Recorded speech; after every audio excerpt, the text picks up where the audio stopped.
पुढची बातमी पाहूयात। उद्धव ठाकरे औरंगजेबाचे फॅन क्लबचे सदस्य आहेत। तसंच उद्धव ठाकरे यांच्यावर चंद्रशेखर बावनकुळे यांनी टीका केलेली आहे। अंतिम निर्णय येत नाही तोपर्यंत बोलणं चुकीचं आहे। तसंच दिशा सालियन प्रकरणावर सुद्धा बावनकुळे यांनी बोलणं मात्र टाळलंय।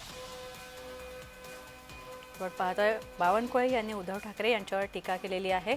मात्र दिशा सालियन हिच्याबद्दल विचारलं असता मात्र बावनकुळे यांनी आपली प्रतिक्रिया देणं टाळलं।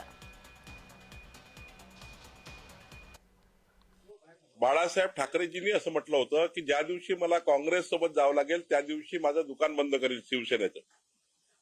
पण उद्धव ठाकरेंनी स्वतः बाळासाहेब ठाकरेंचे विचार सोडले।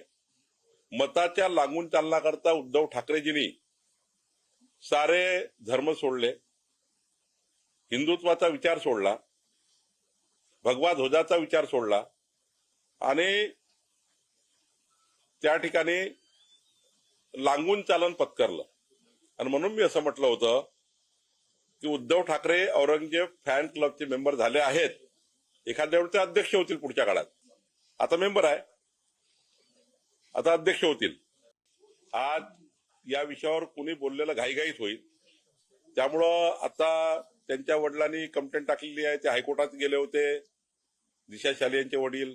तर मला असं वाटतं की जोपर्यंत पोलीस ही अंतिम निर्णयावर येत नाही किंवा त्या ठिकाणी त्यांच्या आकलनावर येत नाही तोपर्यंत माझ्यासारख्या व्यक्तीने बोलून तपासामध्ये अडथळा निर्माण करणे किंवा तपास यंत्रणेला डायव्हर्ट करणे काही योग्य नाही।